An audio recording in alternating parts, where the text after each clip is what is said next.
Good evening, everybody. It's Tuesday, so we're back with the Smuggo and G's All Arsenal review. We've obviously got the game on Saturday with Brighton to go through. We've got the women's game versus Southampton, leading in tomorrow night's Champions League fixture as well against Rangers for the women, and all sorts in between. So if you are in the chat, do say hi.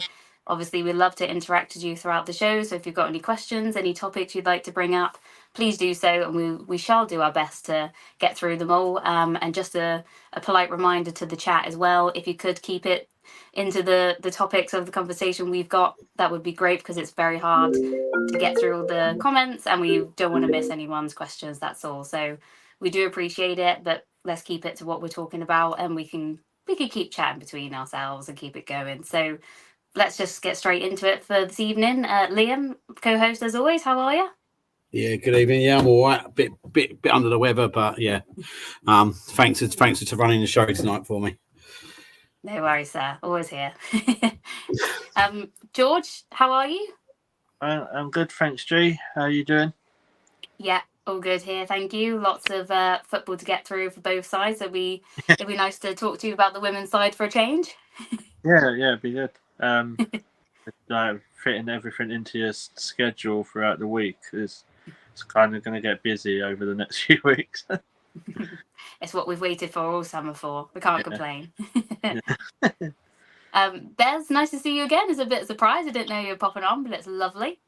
Last minute audition. Just as I told Liam, I'm trying my way back, trying to get myself back on track after yesterday, which I feel a bit flustered as well. But I'm trying to get back myself into the old habit of being myself. Let me say that. Nice. It was lovely to have you. And we do have another debut to our show this evening. Aisha, how are you? Welcome. I'm good. I'm very good, thank you. How are you? Yeah, very good, thank you. It's nice to have another female on the panel, that's for sure. Yeah, representing. Absolutely. Obviously, Catherine saying hello there. I think, was it Mark also saying hi? And Ryan, Guna Detroit, lovely to see you in the chat. And Charlie, as always, evening Gunas, he's there ready for the show. So yeah, let's just kick straight into it. Again, this week we'll head for the women's side of things first. As we said, there's not much going on. Obviously, pre-season is still in and thereabouts at the moment. So we'll start. I'll come to you, George, first. Obviously, we had a bit of a clash with unfortunately, the timings of the games on Saturday, with the women's team kicking off pretty much halfway through the men's fixture. But down at Southampton, so we're back from the USA from the tour. Quite a strong team was put out. What did you make of it? And do you think that's a sign of more to come maybe tomorrow night as well? Yeah, I was surprised. To be honest, I was surprised with the strength of the team, but then I was thinking we was all last season we were moaning we didn't have a pre-season, weren't we? So the more games that they can play together, the better, really. I definitely think you'll see near enough that team tomorrow. Playing tomorrow, obviously we've got a couple of injuries now that come out today. So yeah, it was nice to see like a couple of the new players playing as well, to see how they can materialise a partnership like with say Russo. Yeah, absolutely. Just for anyone watching, our whiz through the team. So it was Zinsberger in goal, Fox, Williamson, Caldente, Little was captain, McCabe, Frida Marnham, Caitlin Ford, Alessia Russo, Kyra Cooley Cross, which was nice to see, and Katie Reid as well, getting a start for the youth in the team of this one, which I think she had a pretty good performance. Obviously in the second half we changed quite a lot, I think, as well. A mixture of like the likes of Blacksenius coming on and some other of the youthful girls as well, which is always nice to see them. They get their run out and get involved as well. Bez, I'll come to you. It was, as we said, a strong team there. Obviously, we are still in pre-season at the moment. So, is that a team that you're expecting to see at this stage, as we're getting into sort of the latter stages of pre-season now? I think keep it as it is, but don't let it interrupt the flow. Because somehow, don't get me wrong, from us or some Swiss, even though I'm on holiday, I do see people are getting a bit like annoyed. Why is he tinkering? He's in pre-season, as George just said. Jonas in pre-season. Let him do his thing. Like, why? Even I feel like, sometimes in this day and age, I think even footballers / managers do feed off these vibes. I do think they do check these tweets, and part of me thinks if it's a good strong 11 that we have, okay, win or lose or draw in pre-season, surely but surely, let him do his job. The girls will do their job surely as well. They play for sure, as we know. But somehow, somewhere, I do see some few tweets around a bit negative edgy. I do think it's still pre-season for the love of God. Let them be. Like, the season will technically for us, if I'm correct, starts tomorrow, right? So I feel like it's the pre-season there, but like, why get so, like, I don't know, anxious about pre-season? I don't know, win or lose. For me, I just think he's experimenting great. He sees that he's got a good squad now, despite some of our losses in the summer. Happens with the men's as well, and that's unfortunate. But for me, right now, I'm happy that he's keeping it going that way. But early days yet, without saying anything, I shouldn't, jinx or just out of the blue, shall we say. It's fair enough, your comments.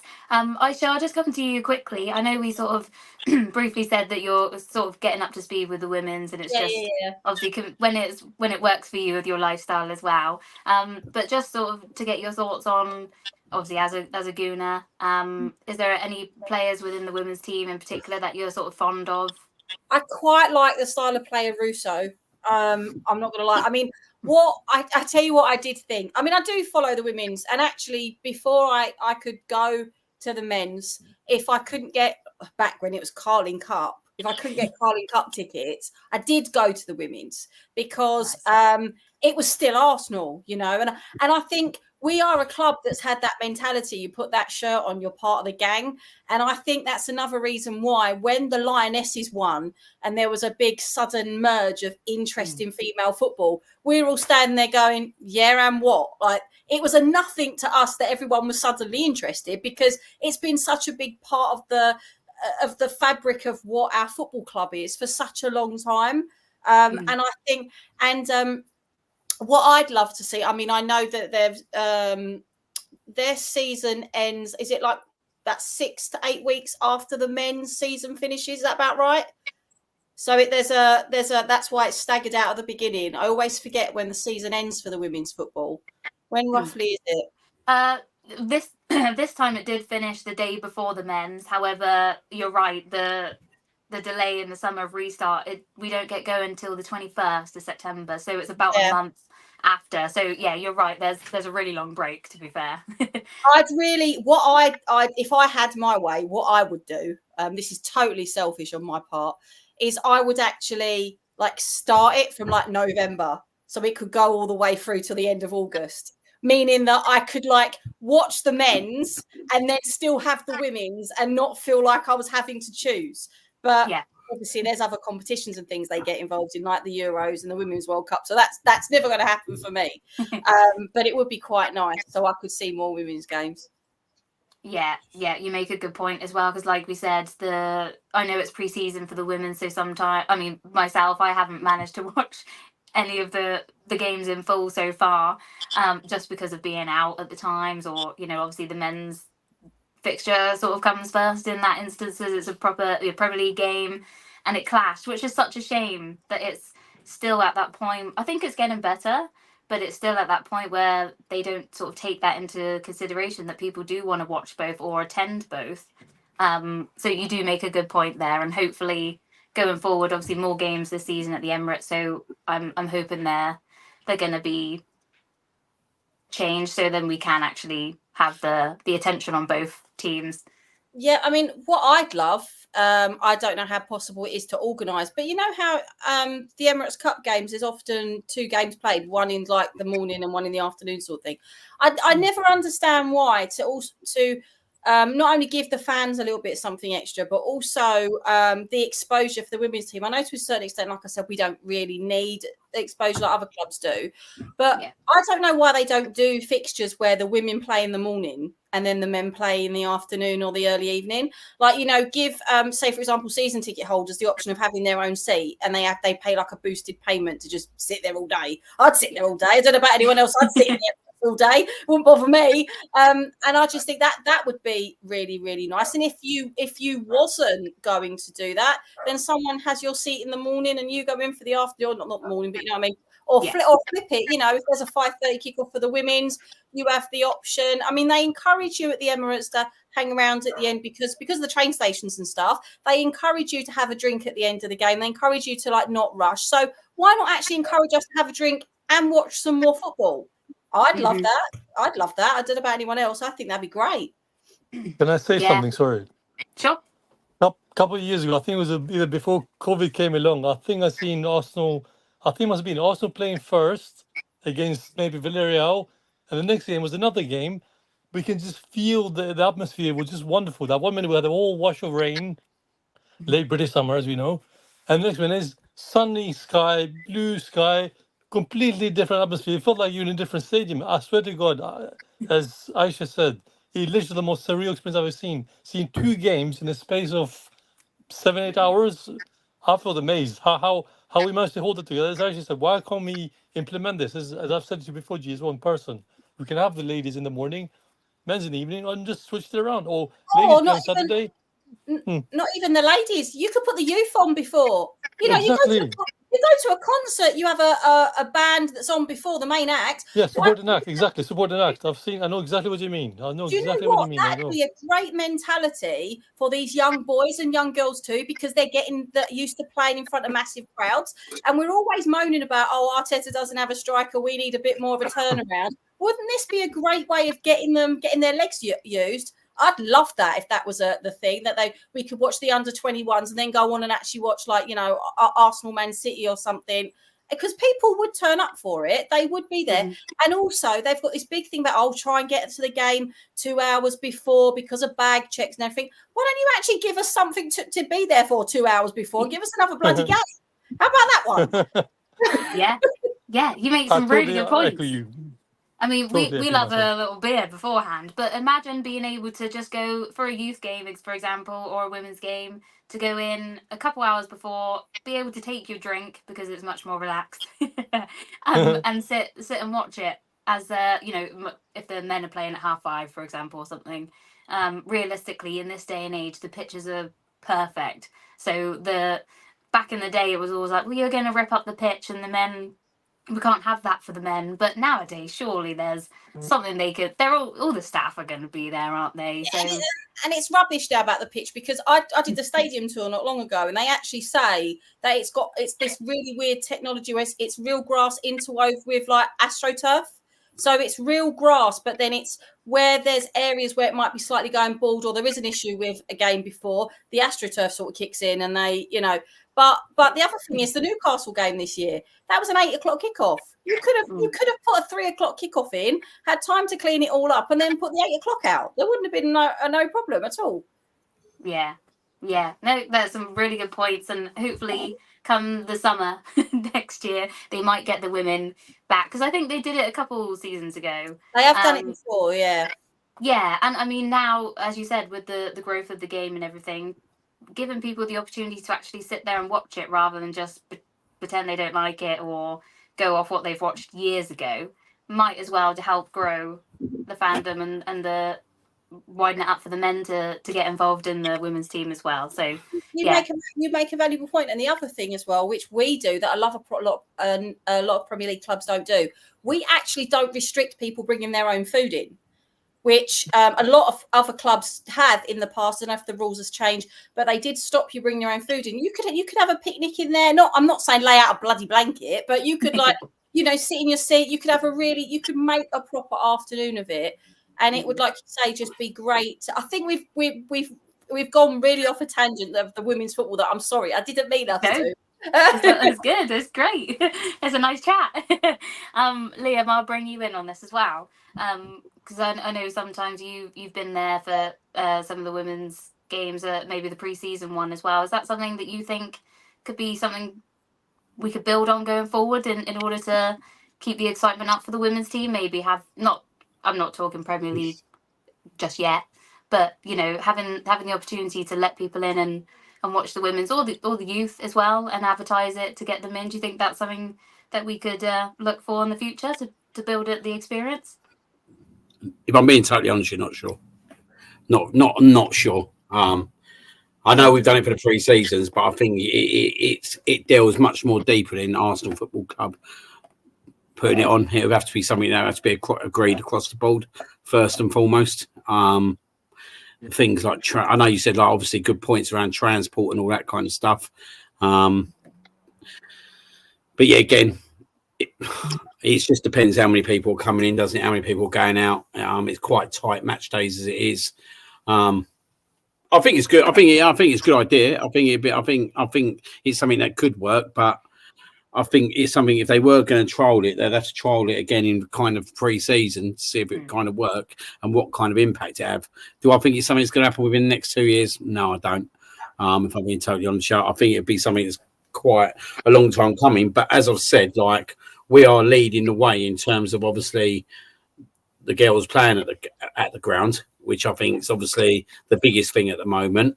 I think we should kind of solely concentrate on their match days being their match days at the moment, and maybe kind of look at that maybe moving forward if that's something the FA think that can be rolled out. I think there will be a lot of complications with it, especially with obviously I know they've done it for pre-seasons and all that, but yeah, again, it's things like obviously the officials and all that kind of stuff, isn't it? The changing rooms. There's so much stuff that goes on in the background. Logistically as well, because whenever we play, you've got to alert someone. Like you've obviously got TFL, got to know. British Transport Police have got to be involved. So there's quite a lot of logistics that goes on behind closed doors. But the flip side of what you just saying, just to play devil's advocate, you don't, as well as it would create a good atmosphere, it could have a knock-on effect. It could have the reverse, because it could make the women feel like that people are only there until the men show up, which is definitely not what you'd want them to feel, because that's not what anybody's intention of making them feel is. Yeah. Could I just say something about this as well? Yeah, like, I'm kind of in agreement with Liam. Let's be honest, Arsenal women fans are selling out stadiums left, right, and centre. I don't think it's going to happen.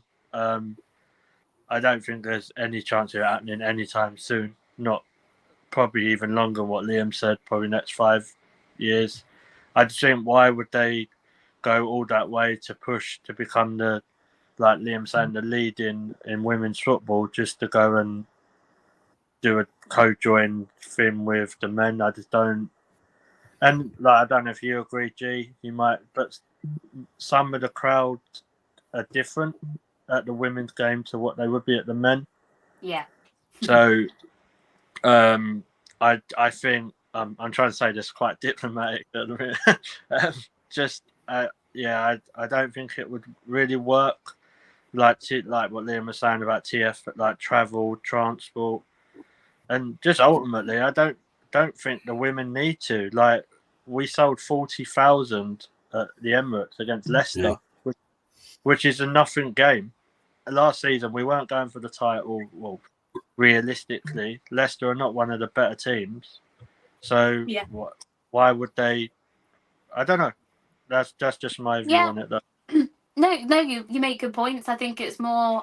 I don't think it's to try and grow the women's game, because, like you said, myself and George and Bez have been in the stadium last season on those fixtures where it's near sellout, sold out, versus 40-odd thousand for, no disrespect to Leicester, but a much lesser opponent than some of the other games that were getting the high attendances. But I think it's just more of a chance of people being able to see the club more, because George, you're right in the fact of the crowds are completely different on a women's match day as opposed to the men's. Of course they are, but I kind of like that, because I've never felt unsafe at a men's game, so I'm not saying it in that way, but I just mean that you feel different and feel more comfortable to be completely you in the women's fixtures, because you're surrounded by girls. And not only that, there's a hell of a lot of men at these games with women's names on the back of their shirts, I will say, which I adore. I think that's really big of those people as well, because they've obviously spent a lot of money to get that, and they're going up on their own as well, or with mates with a couple other guys, you know.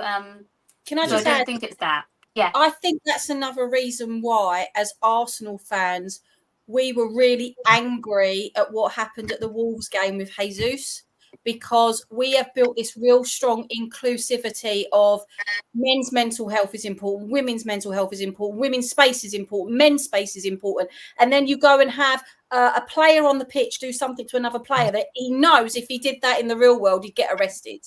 Mhm. And yet Jesus pushes him away because that's his right, because he's been violated, for a better term of word, and he gets booked. And I think that we were so, I mean, I'm not saying no other fan of any other club would be outraged, but I think it hit hard with a lot of Arsenal fans because we strive so hard to be so inclusive with everything. And that is just obviously not something that you should do to anybody. And it's not banter anymore. Like, that attitude has gone. And like you said, men wearing shirts with women's names on the back, they would have never done that 20, 30 years ago. We've got to give men credit that they've grown to love and appreciate the ladies. And you know what? They are really proud of them. Like, when you hear them, well, the men's might have played crap the last couple of years, but at least the women have been turning it on. Like, that, you hear it. I hear it at the games all the time. Yeah, it's lovely, isn't it? Ryan has joined us. Hi, Ryan. How are you? Got there eventually, but I'm okay. Good. You missed some really good chat, actually. We were just talking about, obviously, the women's fixtures at the Emirates and how our club is striving towards much greater things and leading the way for it. But we started the conversation back to it against the Southampton game the other day, and just really we got to the very beginning point of the team sheet.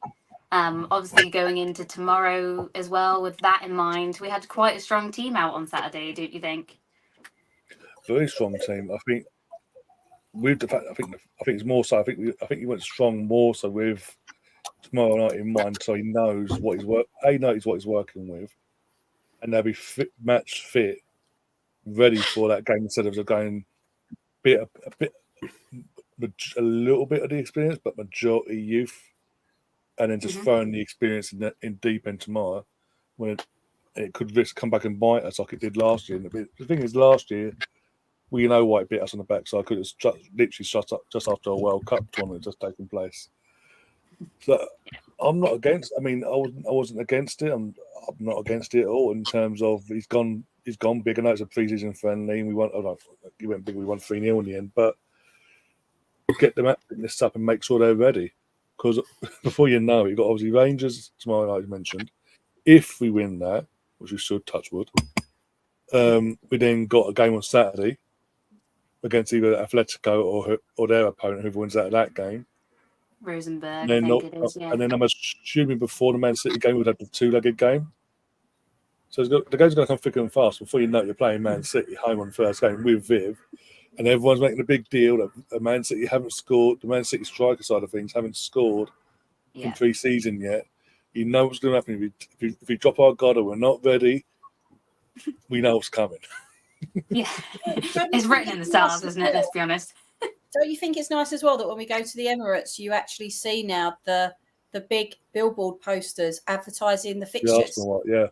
I noticed that at the weekend, and I thought that was, and it wasn't even the ones just directly near the game. Like, we walked not far from the Tollington, and there was one up there as well. So I know that Tollington's not really that far, but it's the fact they're still keeping that mentality of it's not just about advertising at the game; it's actually advertising it in the area. And I think that's a really, really big thing. Yeah, absolutely agree. Obviously, we've got the mixed banners around the stadium as well. So, you know, everyone, even if you look at it and think, well, who's that?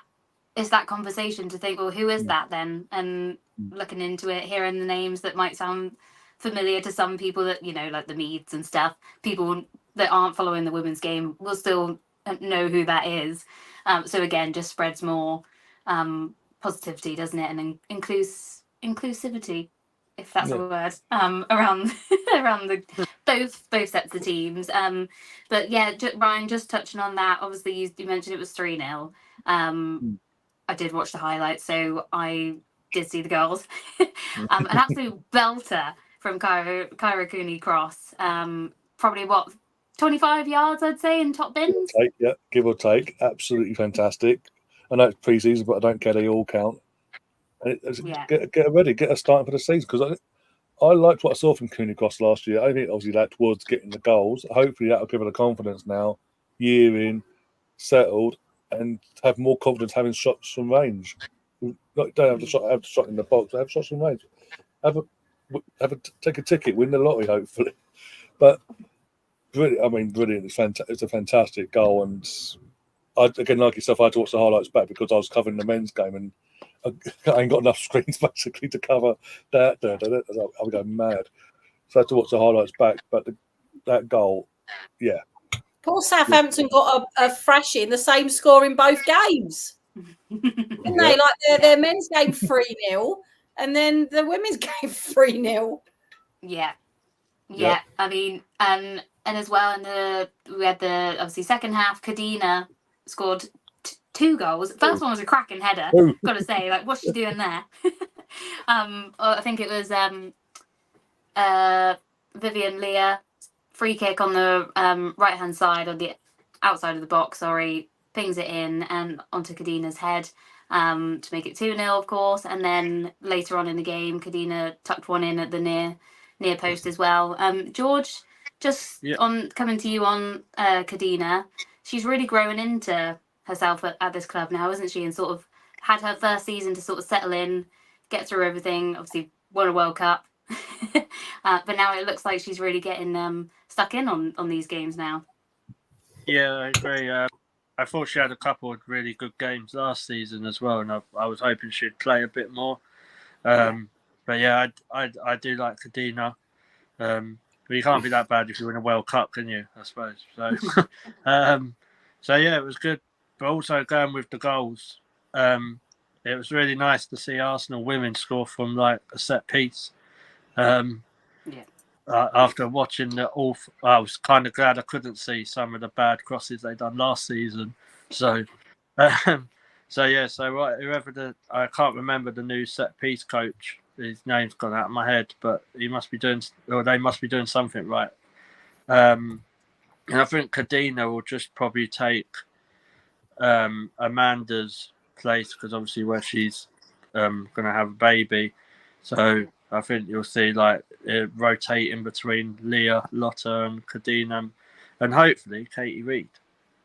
Yeah, she looks good in the first half, to be fair. So again, we love the youthful Gooners making their way through to the first team. So hopefully she gets more of a chance this coming season as well. Just finally on that one, Bez, I'll come to you. Stina Blackstenius was back in the fold. I don't know if you watched any of the game or saw the highlights, but she had some absolute howlers. Classic Stina, right next to the goal, misses it and puts it straight over the bar. But we obviously know how well she can perform, and she always gets there when it matters most, doesn't she? I guess, sorry, my voice went. I guess so, because don't get me wrong, I didn't watch the game out, but I did hear her name being kind of like spread around Twitter, like Twitter, X as it's called. But fair play to her. I think she'll come back stronger. You know, she's as we say from that, Mr. Dependable. I think for me, she's Miss Dependable, because she's there when you need her. And as we know from last season, near the end of it, she linked up over Lester Russo, which, as you know, is one of my favorite Arsenal ladies at the moment. And I guess she'll come back to herself. But just want to say something, maybe something you don't know, but I know last year because I've seen the ladies and men's back to back. So I think I'm gonna see ladies first, then the men's a week after. Something about ladies pre-match, I think I find it more entertaining than men's. Like they have those flames that Mackenzie, one of our old, podcasters, as we call her, that the flames are amazing. That pre-match for ladies, like you literally feel you're part of it. But for the men's, like they give you that 1 hour slot, it just drags on before the game. What do we do as fans? What we're waiting for? So you feel it's dragging on. But for ladies, you just feel you're part of some sort of celebration. So this thing for me is, we mentioned earlier, surely but steadily, there's a lot of rights and wrongs between the men's, and also there's the rights and wrongs for the women. So I think lately, and hopefully I can find someone to say something, but I think I want to put a little maybe vote to say, look, why so many imperfections exist in the men's game, and more or less some of them don't exist in the women's game? Why can't they implement it the same way? Just give us something to cheer about, even if it's pre-match, just something for fun, not this like quizzing thing. They say, oh, this number such and such has won this thing.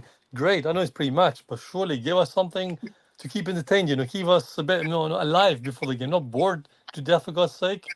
Do you think that might be because they're still not so much now, but before really trying to get people to come along, and it was almost like a form of promotion, whereas the men's game, they don't need to do that. You're going to turn up. It is what it is. So therefore there's a case of they want to create that fun party atmosphere, because then people will come back because it's a fun party atmosphere, where, let's face it, you're going to turn up to the men's. Like, how many times have we said, I don't want to see this pile of crap, this this one's useless. You're still there in 2 weeks' time. Like, it's like, it's like falling out with your boyfriend or your girlfriend and go slamming the door and then walking back in again. It's no, and I think that I think personally we need to do more like that in the men's one, because you're right, they sort of take it as a given that you're going to turn up, whereas the women's one has tried to make it really, really fun and sort of inclusive, to the point of almost, like you say, a party atmosphere. The saying, I went to the, as they call it now, for God's sake, League Cup. I'm stuck, as Carling Cup was on my head. As G knows, I went to the final in the Selhurst Park. I swear to God, it felt so good. It's for such a small stadium to hold a little, not little, but kind of almost a major final as it is. It felt great. This atmosphere was amazing. You could just literally smell the pitch. And I think me and G probably sat like 10 blocks away from each other, I think, because it wasn't that stadium, such a small one. And literally, I think I've seen a screening of Arsenal Villa, which is the cup final for the men's in 2016, I think it was, if I'm correct here now. Yes, it's a screening, but I just felt like, surely, but give us something, keep us just awake. Because surely, as fans, whether you like the men's and women's, or both, as most of us do now, give us something lifting, something mood. Say the week before last, we played, like an example, we have a bad game. Give us something like I can say this, morale boost for the fans to feel a bit more uplifted. Like, move on from the next one, on to the next one. Hopefully, better results. I'd love to see a men's game at half time. They did a little thing with the little kids, like the penalty shootout with the Gunnosaurus. Why don't we actually see like a full blown penalty shootout between the Gunnosaurus and whoever the away team's mascot is? Like, I think that would be absolutely hilarious. Give us that. The kids having a penalty shootout. I totally agree. Yeah. Yeah. I was going to say, I'd like to see Jack from the crowd, get him out there. Yeah, I'd like to see that favourite. I think we lost you there, George. No, sorry, my voiceover was going off. I was saying I'd like to see Gunnosaurus actually attempt to save a penalty at half time as well. It was this week. He accidentally grabbed it and then took his arm and pushed it in underneath his own arm, and it was like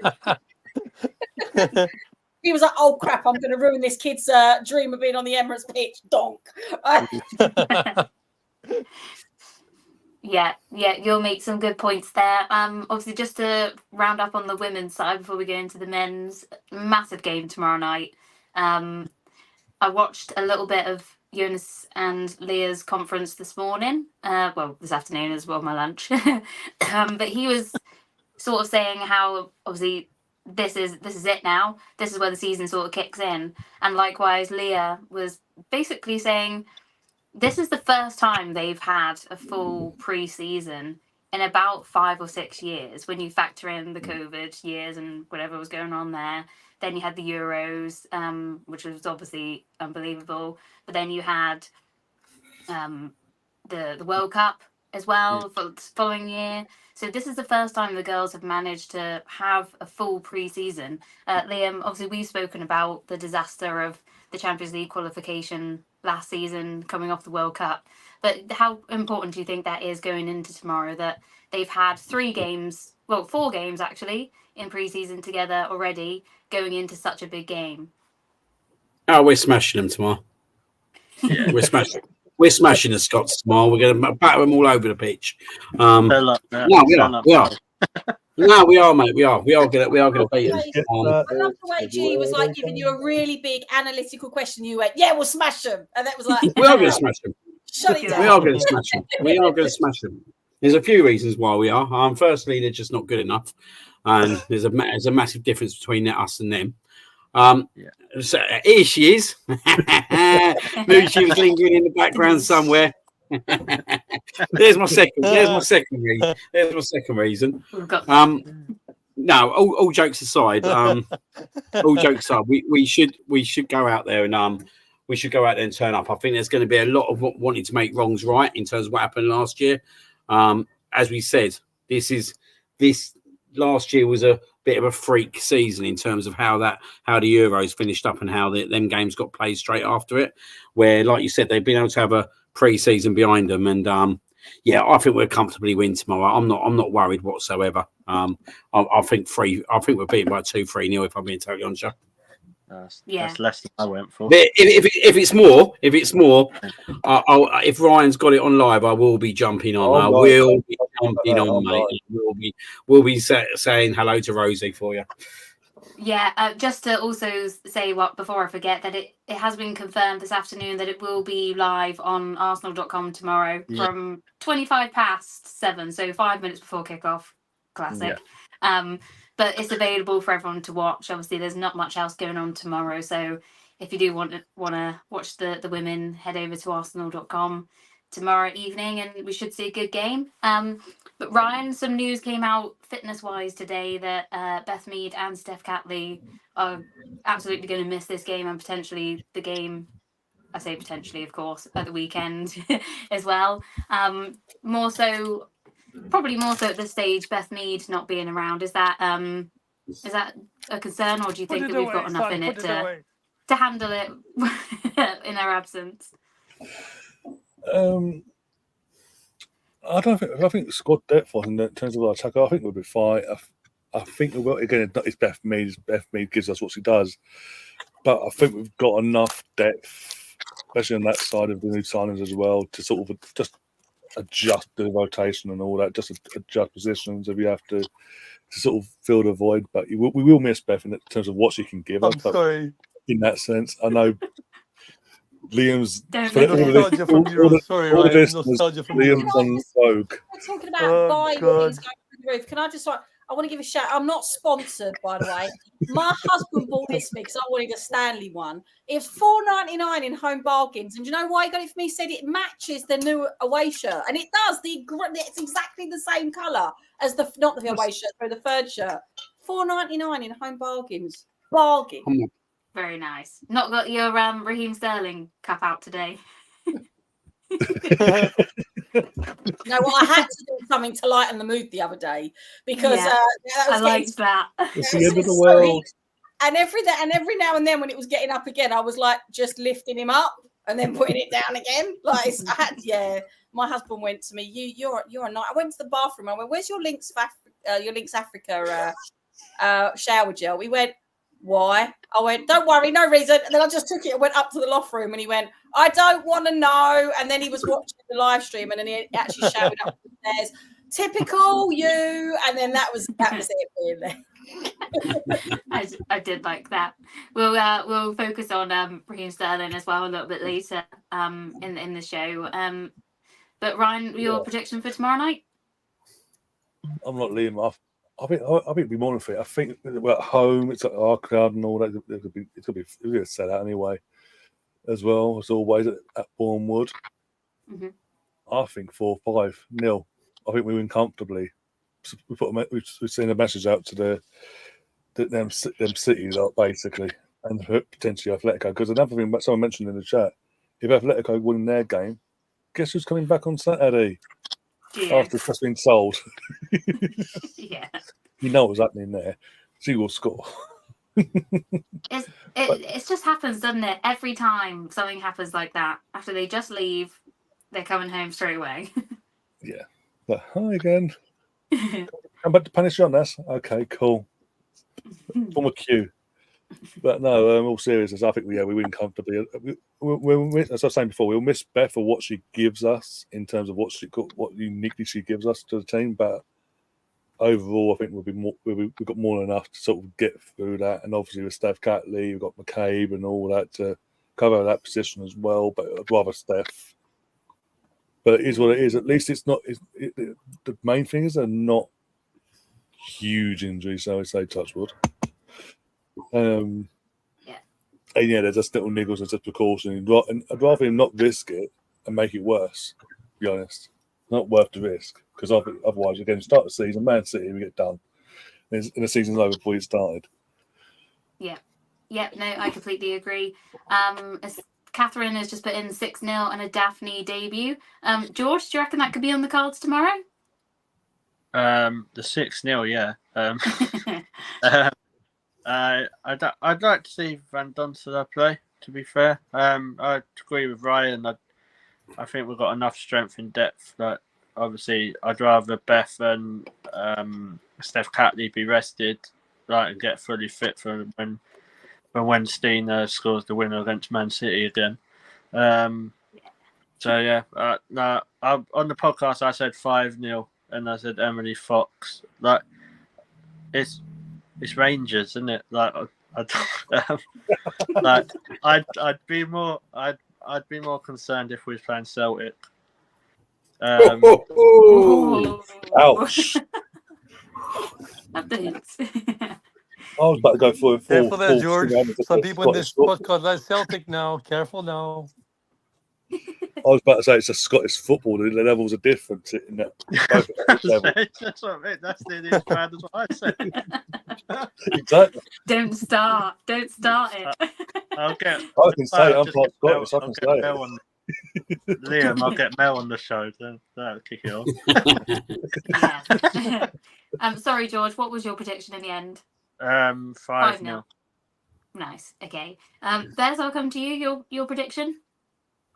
I'll just say this quickly before I jump to the prediction without holding anyone up. I'm just grinning like Cheshire Cat because during the Euros podcast, Liam was talking about Jamie Dodgers. That's what, like, nostalgia just came back in my mind, like, ding.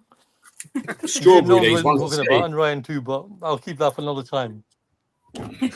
Still Jamie Dodger, buddy. Still Jamie Dodger. Anyway, we'll talk about that on time. We'll get some people from up the north if they want to join in again for any Jamie Dodgers, if they want to. That's what I'm saying, without sounding beef. Anyway, is Liam yes, Jamie Dodgers? Yeah. Is this a thing? Yes. Well, I tell you what, if we meet at the Emirates, my brother's He has a passion about them. Right? My brother's a chef, and he made a couple of months ago for my mum, because my mum loves Jammy Dodgers. He made them made them this big.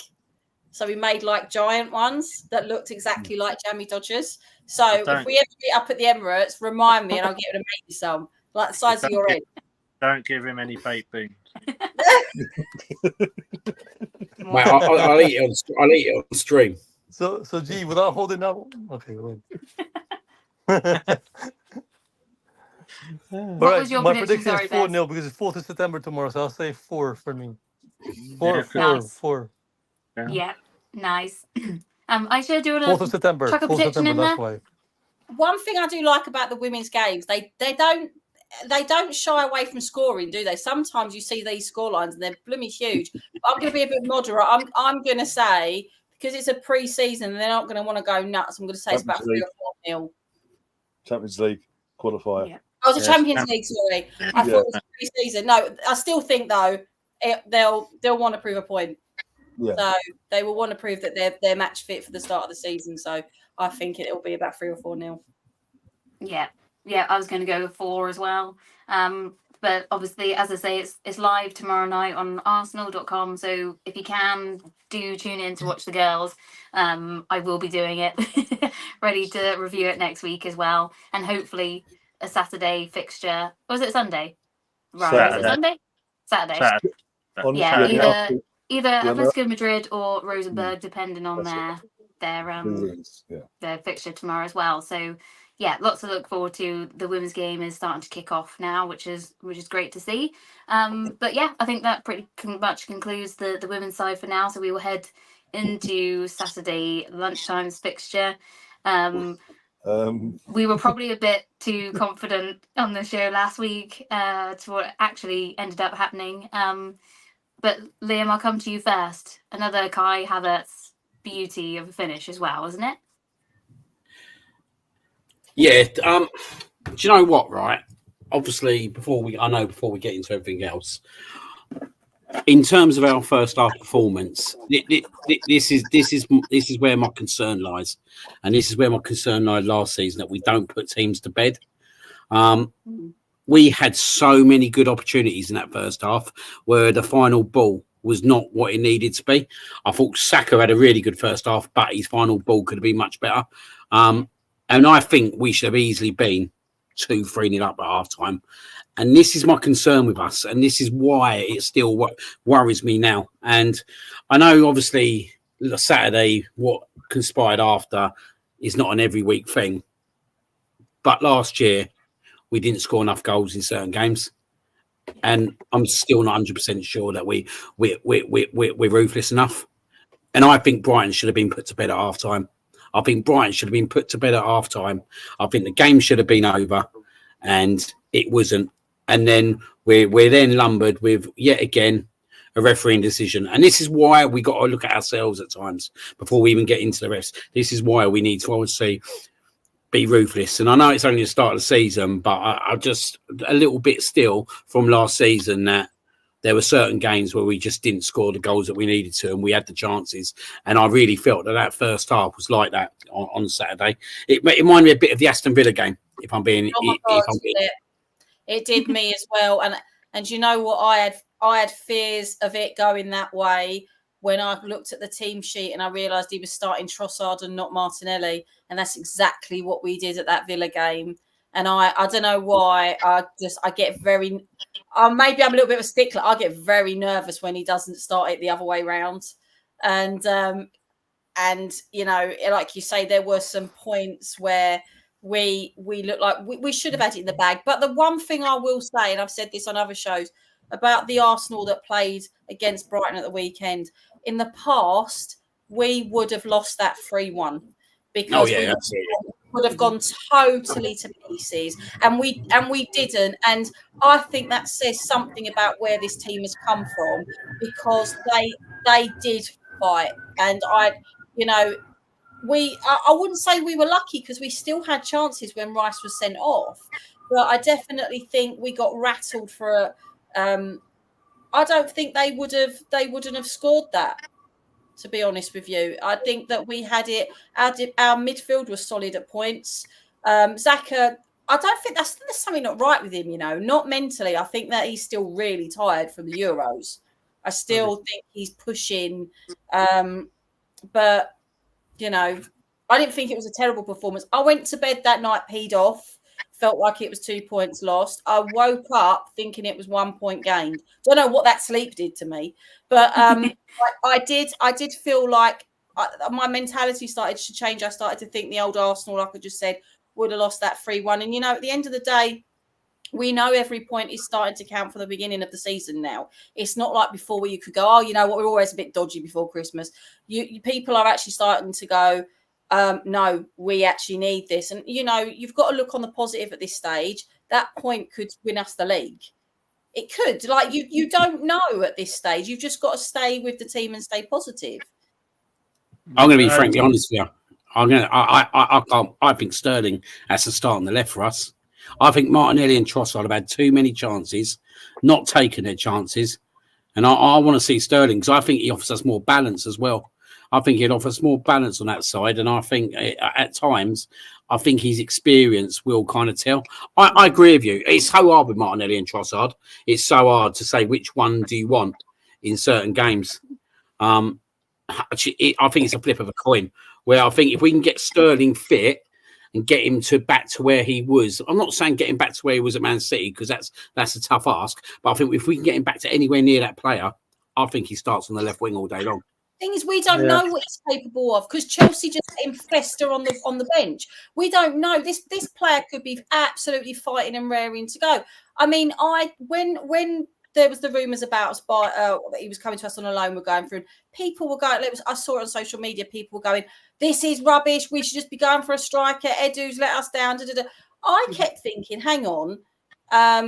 If Martinelli, if Sterling plays on average 65 minutes of every game, and Martinelli on average plays 65 minutes of every game, surely then aren't they going for some like triangular rotation where they can play Martinelli on the left because he plays left and right? They could play Sterling on the other side and then literally rotate Trossard in between, or start Trossard and then rotate Sterling in between. But with the three of them going like that, That's a pretty strong striking force. Then you've got Havertz, which is obviously he slots in and he pushes forward. Xhaka pushes forward. We've got a strong defence. You tell me what's wrong with that team. Sterling's not going to take anything away from Arsenal, you know. And I don't know about you guys on the panel. You tell me. I think we're doing a lot of promotion for a loan deal.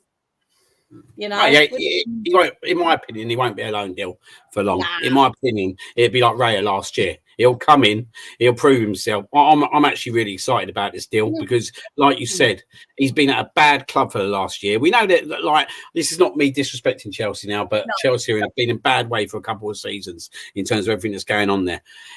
We see what happened with Havertz. If he can get Sterling playing like he's got Havertz playing, I think Sterling will be with us for a good 2-3 years. I think that signing of Willian a few years ago, I think that he had the wrong team around Willian at that point.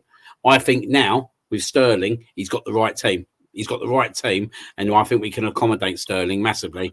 And I just think that this guy is coming here with a massive point to prove now. The way Chelsea have disrespected him, and let's be honest, the club have disrespected him, the fans have disrespected him, the managers disrespected him. Do you know what? It's the best position that we can be in taking this guy because he knows now that he needs to go on that pitch and shut them up. And I read a stat today about Chelsea. In fact, if you read the Sun newspaper today, there's a piece in there about them, and it reads more like a hit piece. And it actually said in there, I was cutting something in the kitchen, and my husband went, "Let me read you this." Right? So he stood by the kitchen door reading me this article while I'm chopping up the veg for dinner. And then I started laughing. The next line of the article was, "If you're a Chelsea fan, you'll see this as the end. If you're anyone else, you'll be laughing." And I was laughing literally the minutes before he said that line. Do you know they have got 13 players currently signed on 9 to 10 year deals, and only 2 of them have been on the pitch in the last 8 months? That's a stat. And at one point on the books, they had, I think it was 10 goalkeepers. Yeah, the culture's all wrong, isn't it? At one point. So, you know, it's absolutely mad. But I just think, look, he's not taking anything away from the club by coming on a loan deal. I can't see. And also, can we also add that there's no way in God's green earth. This shows how great Arsenal have come and how far they have come. Do you really think 3 years ago, 4 years ago, we could have got him on a loan deal? There is no way. And it's not because he's coming to the end of his contract or the end of his time playing and he wants to go to a club and have a last hurrah. He's still got plenty of years left in him. It's because he sees what is needed in this club, and he sees what. And you know what? There's a bit of an FU to him with him, because he feels like he's been on the scrap heap because of what Chelsea's done. He knows what he achieved at City, and I think he wants to be. I spoke about on a Friday on a podcast. I said, the more we're consistent, the more we're going to get that person that wants to come to Arsenal, that their ego is going to want to be the, I got you to win the league. It was my goals that got you to win the league. And I think Sterling could be that ego, because I think that he thinks, you know what, big FU to Chelsea, I'm going to take these boys and win them the league. He could do. You do. And if that's the passion and the fighting spirit, I will take it all day, every day.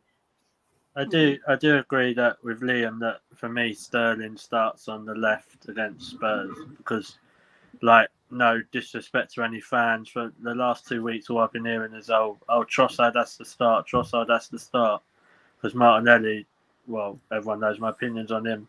I think it's make or break for Martinelli this season. Personally, I won't be surprised if he gets sold next summer. But Sterling, if you get a Sterling fit and firing and playing how we know he can play, he's way above what Martinelli and Trossard can do. And I just think Trossard is better coming off the bench. I think it's a bit like maybe Saturday was a bit harsh, like, to really psychoanalyze Trossard, but like Liam was saying, if we put Brighton away, yeah, right, we'll still be complaining about the Declan Rice red card, but it doesn't cost us. Like, I think this is what people need to think of. Yeah, we drop points at home. I don't think it's a point that will win us the league. I think it's 2 points dropped, personally. But because you don't really see City dropping many points at home. But if you got Sterling on that left playing with Saka and Havertz, because like now, let's be honest, Kai Havertz has got so much pressure on him. Because if he gets injured, who we got? Well, yeah, you can't make you wrong. I mean, you say about City not going to drop points, but City, don't forget, Haaland didn't go away for the Euros. So he's fighting fit right now. But what happens when everything else kicks in? If they're centering everything around him, I know that they've got an amazing squad that can slip the players in and can very easily take over from him. But they're not the beasts that he is. And I think to say they won't drop points, I think that's because at the moment it's a bit of a psychological mind game going on with what they've done so far. But you know, no one thought we were going to drop points against Villa last season. Like I've said before, and you guys that went, they were playing bloody celebration in the Arsenal club shop when Liverpool lost to Palace. Like there was nobody thought we were going to lose that game. And we all know what happened. And if we hadn't lost that game, I really believe we'd won the title, 100%. I'm not saying that City won't drop points. What I'm saying is it's very unlikely that City are going to drop that many points at home. That if Man City, personally, if Man City got someone sent off, I don't see them struggling how Arsenal do when someone was sent off. Like even before the red card, like Liam said, we should have been at least 3-0 up. And it's fine saying, but if Haaland gets injured, but what if he doesn't? Oh no, I don't mean getting injured. I've just been getting tired. I don't think. But he's 24, 25. It's not like he's old, is it? No, he just looks it. He's a cheat code. That's basically what he is. He's a cheat code. But I don't know. Hopefully Man City drop points. But all I'm saying, and I'm not trying to be one of these over-the-top dramatic people, I just think them sort of games at home against teams like Brighton, when we had the chance to put them to bed, is going to bite us on the backside. Like, it happened a number of times last season. Like, was it? It might have been last season, Liam, the Fulham game, when we winning 2-1 and Palhinha scored right at the end. Yeah. Yep. Yeah. That goal don't go in, we win the league. So that's what I'm saying. And Kai Havertz is great. Everyone knows I love Havertz, but I don't know. I just think, I don't think we've got enough as a forward going to win the league. But hopefully, I'm wrong. I think it's hard to compare at the moment, though, isn't it? Because Haaland's just got 2 hat-tricks in a row, which is not... I mean, isn't he something 2 or 3 behind, Thierry Henry and Aguero now? Which we know he's going to smash that record, which is just ridiculous. I think sometimes we have to appreciate that that's a once-in-a-lifetime kind of player. They don't come around very often. And yes, you can argue that they are against weaker teams, and against the bigger teams, he hasn't really scored those kind of goals, has he? But... Yeah. That's the difference that we're looking at right now, I think, and thinking, oh, God, their striker's doing that. Whereas we're struggling to finish teams off. But at the end of the day, we're only 3 games in. We can't, it's all, again, like last year, it's all ifs and buts and maybes, isn't it? Like, we can't change the transfer now. What we've got is what we've got. And I think within the players themselves, they have to step up and learn from those games that obviously Villa, I know we've talked about, it was in between other fixtures and Bayern Munich and stuff. However, you still got to turn up and do your job, haven't you? And we need to. I think we learned a lot last year from the year before, and they've got to do it again. So it's one of those. You can't say, oh, someone might get injured or might not. I mean, it's football. They probably are going to get injured at some point, or. Haaland wasn't amazing the whole of the season last year, was he? There was plenty of games where everyone was starting to question him slightly. So we could twist it. We could twist it that much. We could go. Sterling could go and score the winner against City. So exactly. Then there's the drop points. But I just think it is too early to say, oh, right, that one's happening. Like Haaland could go and score 20 goals in the first 10 games. And then not do nothing for a while, but they could lose 2 games. We win then we win the league. But I just, you are right, G. Like we can only deal with what we've got. Like there's no point saying, oh well, we should have got him, should have got that one, that because like we all don't play Championship Manager. But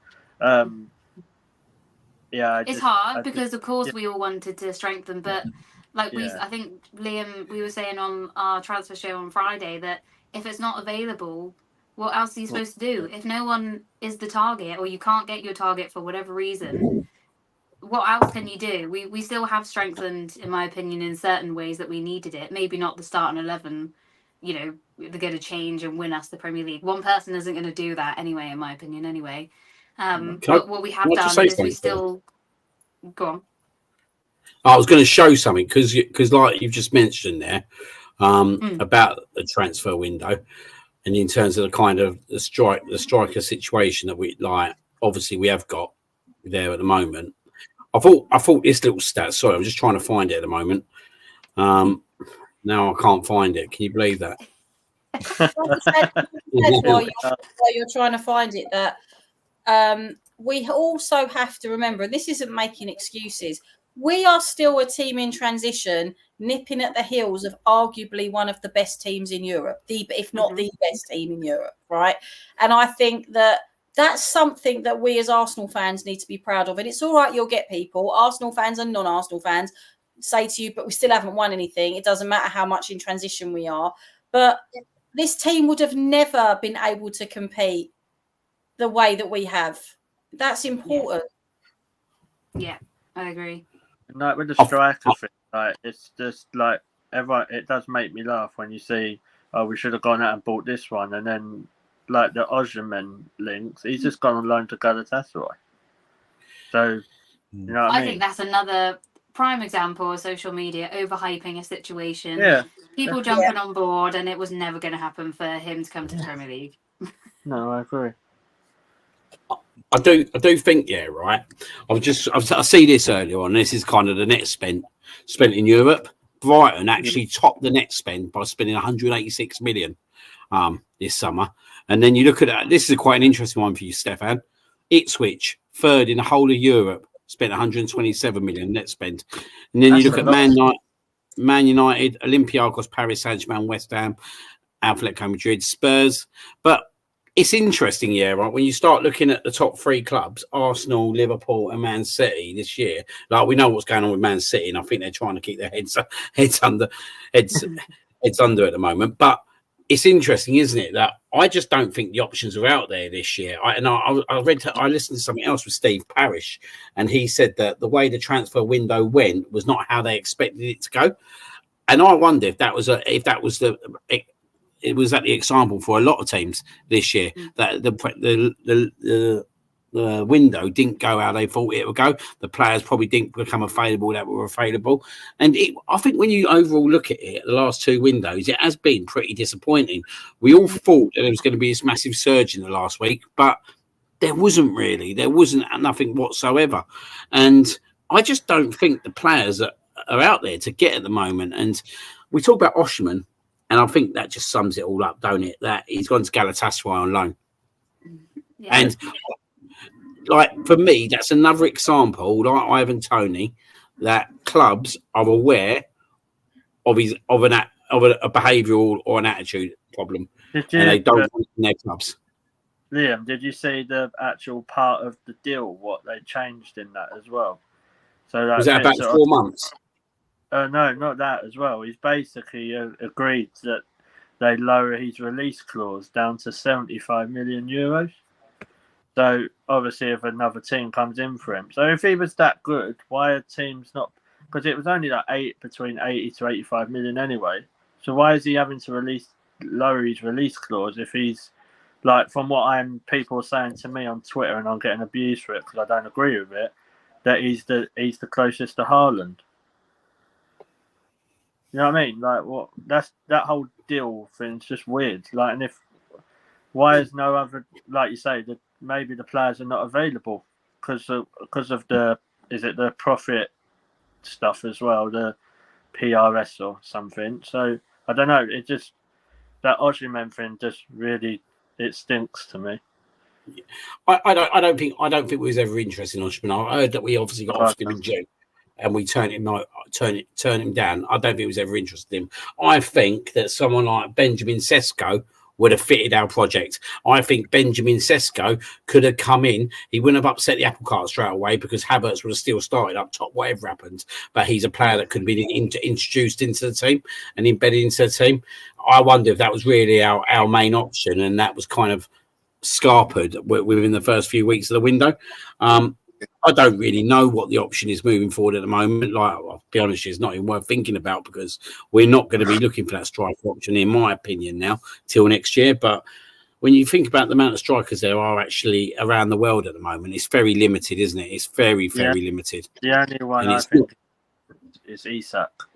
That's the only one. Well, that'd be the ideal one, wouldn't it? That would be the ideal one. And maybe they're thinking if Newcastle don't get into the Champions League again this year, or even get into any kind of Europe, will potentially he will want to potentially him and Bruno, if we're being totally honest, there'll be two players be sitting there thinking, wait a minute, I'm at Newcastle. It's maybe a second year in a row now. We haven't got in the Champions League. Do we need to look elsewhere? I think personally, if you told me my number one target, it probably would be Isak. He's in my dream team. Good point. So we have we actually do a fantasy football at work, but we don't only do it with the teachers. But there's also the sixth formers are in the fantasy football league as well, and the team that's relegated has to buy the rest of the league chocolates, and the team that wins has to buy the rest of the league chocolates. So effectively, all the kids in the middle get absolutely stuffed come the end of the football season. But it is quite fun because every single time you see the sixth formers, they're like, well, you made some points at the weekend, miss, didn't you? He scored. You have this one in your team. And it's like, it's quite a lot of fun, actually. But yeah, I like Isak. I'd very, very happily. Funny enough, talking about players we like and stuff, I found my brother actually sent it to me, a WhatsApp message between him and I when Sterling went to Chelsea. And he actually sent me a message saying, I can't believe Sterling's gone to Chelsea. And then my reply to him, so this is 2022, that's a shame. I'd have him at Arsenal. So there you go. He was 2 years early. Yeah. Hello there. Psychic, we have to get you. Who are we going to sign in 2 years' time? See if you get it right. I'll WhatsApp him now. We'll see. We'll save it. But what the question I've got to say to Charlie is, we know they're not going to sell him for 100 million, but I'd pay 100 million for Isak. Like we paid 105 million for Rice. Isak's a player that I would pay 3 figures for. Yeah. Don't you pay what you got to pay to go that step further? Exactly. No, don't get me wrong, I wouldn't pay 150 for him.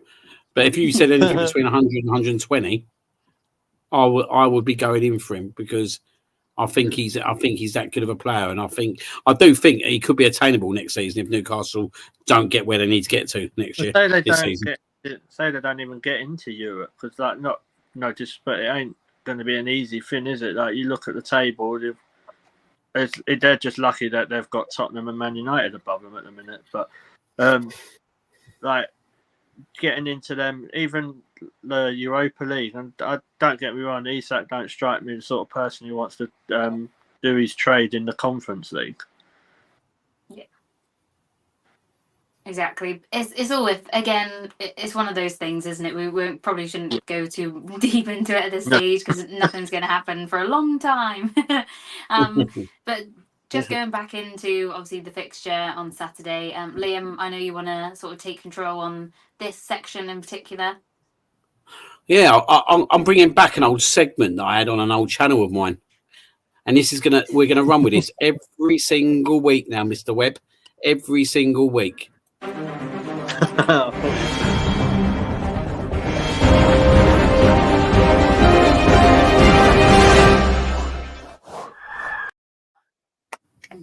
Love it. Yeah. A bit of breakage there, so I don't know how well that rolled out. But yeah, the Mike Riley files of corruption of the week. And every week now, right, we're not just going to pinpoint Arsenal games. We're going to look at refereeing decisions around the Premier League and identify the poor performances that we continue to get. And when I talk about poor performances, it's not something that we've been talking about for a little while now. Now, I just want to, before I even go into it, right? Howard Webb was brought into the Premier League 2 seasons ago into what was deemed to sort out an absolute mess. For me, it's as much of a mess, if not more now, than it was 2 years ago. And the decision that I personally think that I saw Saturday was one of the worst decisions that I've ever seen. That I've been live to a game, and I'll tell you the two reasons why about it. Because when the tackle first got made, I actually didn't know at the time that Declan Rice had got a nick on the ball. But at that point, and I'm going to show you some coverage in a minute. But that point, right, it was very clear to me that Joel Veltman had kicked out on the player. Now, at the time, you're going to need to see a bit of footage back on it. But what I see at that game to what I see on videos after, even I was shocked. Now, for me, they want to go down the road of like sending players off or what Declan Rice did. That's absolutely fine. That's absolutely fine. If I'm being totally honest with you, Declan Rice should have been a bit more savvy and not touched the ball. My issues are, firstly, I do think it's a very soft, it's an absolute soft red card. But secondly, we watch in this Premier League week in, week out, week in, week out, week in, week out, week in, week out. These situations happen and nothing being deemed about it.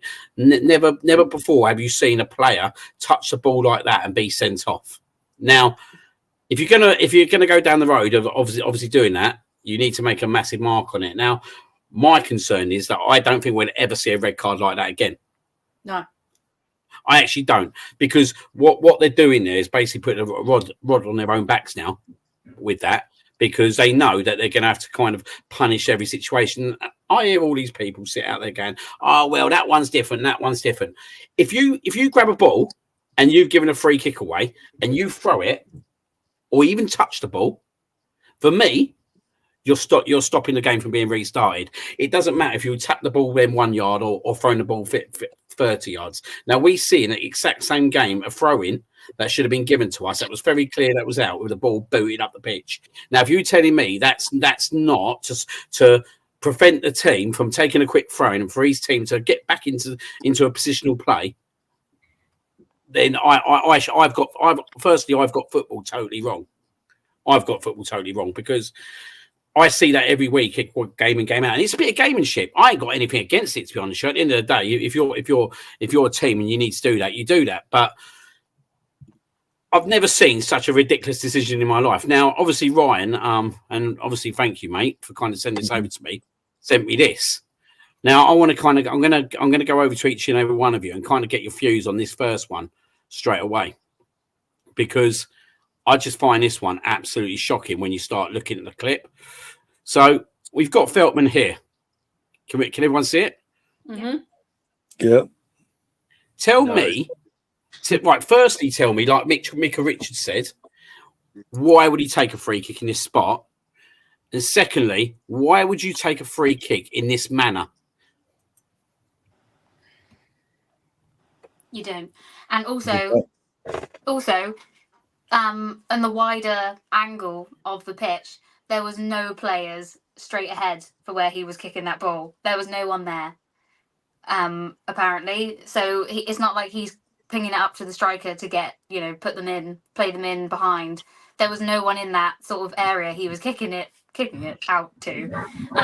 And does he also not throw the ball out further than where the free kick's supposed to be? Also, explain something to me. So it's meant to have been a delaying tactic, right? Don't know about you lot, but I blinked and missed it, and I was there. I was like, so how's that a delaying tactic if we didn't even bloody see it? I mean, it was so quick. So how's it a delaying tactic? It was the most, and to me, that is actually the fundamental basics of that. It wasn't. It really, really wasn't. And Zaka summed it up personally. Percy summed it up perfectly when he said, it's about consistency. You can't do that to him and then not do it to the other players. And I think that was a very mature and honest and right thing to say, because it wasn't. He could have it's all right. People going, oh well, you know, you could see it in his face. He didn't want to give the card, and he knew he had to. Now that's rubbish. He could have turned around and said, "I'm warning you now, or you're off." What if I didn't say that to all my classes? I'd have no bloody kids in the class. They'd all be in detention by the end. I'd have no lesson to teach.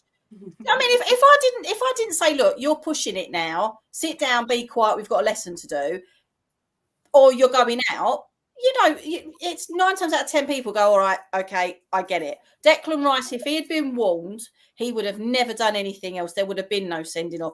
And I totally get that rules are rules, but please, we all know that it was soft at the best. Yeah, absolutely soft. I'm just going to go into some of the comments quickly. I've just seen the one from Canterbury Gooner. Gary saying Foles are too small for the corruptions in his league. It's going to be a busy segment each week, but I'm going to guarantee you guys, right? And I'm not going to be biased about this as well. I'm going to identify every week, yeah, right, that there's absolute poor decisions for every team.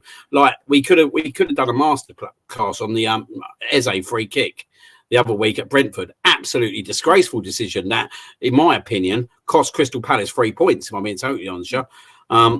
And it needs to be addressed. And what, in my opinion, we get brainwashed. We get brainwashed by all these officials that are now sitting on our TVs, yeah, right, and basically tell us that they're rubbish in terms of why they think this. And here's a prime example of brainwashing at its best, yeah, right. I'm going to show you the ultimate brainwashing of a guy who come on our screens this week and brainwashed us into thinking that Declan Rice's red card was a total red card, totally deserved. Here's the same guy, guys, 2 to 3 seasons ago. An extraordinary moment in the Championship, shall we? This is Luton's Henry Lansbury. Yellow. This challenge on Swansea's Ryan Manning. Right. I think that the eyebrows raised over the word yellow. Could it have been a red? Should it have been a red? Could have, should have. You can use either word, can't you? I just don't know why it's not a red card. I think everybody watching that would say that's a red card. You know, the player will say, well, I was going to try and kick the ball. It was our free kick. But you do that, you boot as hard as that into somebody. I feel it's got to be a red card. So, yeah, definitely. You can't do that.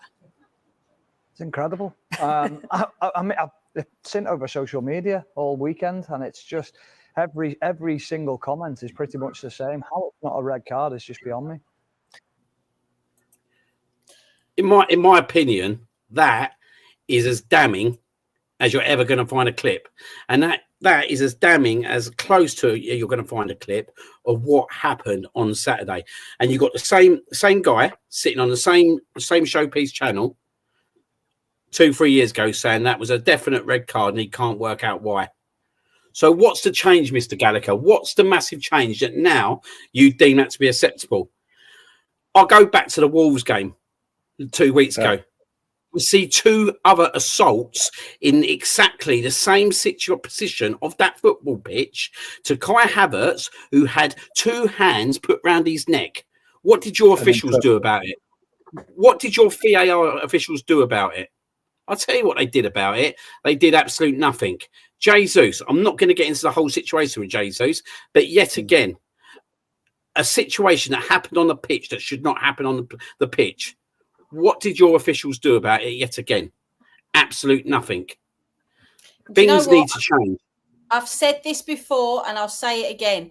Never, ever annoy nerds on the internet. And the reason I say that is because I'm not saying you're a nerd, by the way, Liam, but what I'm saying is look at what's happened here. Well, we all are, aren't we? Let's be honest. I'm kidding myself if I say I'm not. You can't see it from here, but there's 3 shelves of Star Wars Lego over there. So I'm not going to turn around and say I'm anything but. But the bottom line is these clips exist. People are going to put them out and find them. And we don't live in the days where you could only get your football results on teletext anymore. There are thousands of mobile phones in the stadium at thousands of different angles, and they are going to catch you out. And I have seen clip after clip after clip of proof that was not a sending off.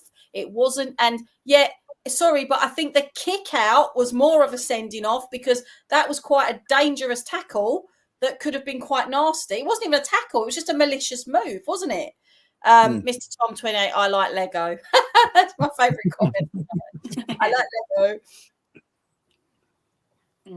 You're right as well, because not only, as Liam said, not to be biased towards Arsenal, so I'll throw it back to last weekend. I believe, I might be wrong, but I believe it was the same referee as we had in the Bournemouth Newcastle game.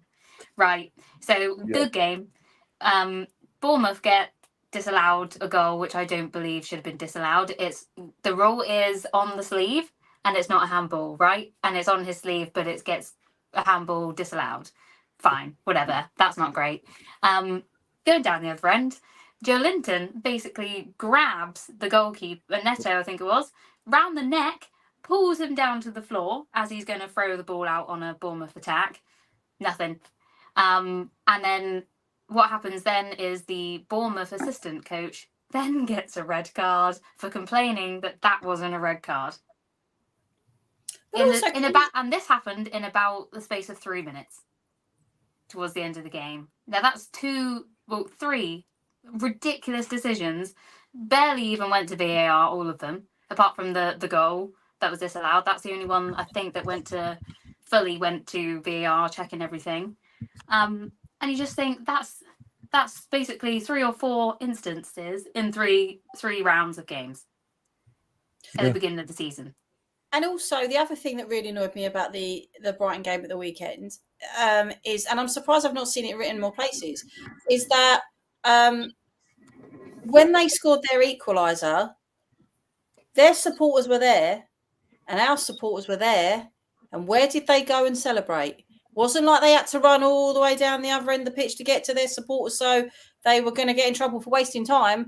Their supporters were the opposite end of the goal line, not the goal line, the corner flag than ours were. So, but no one got carded for that. No one got in trouble for that. Why?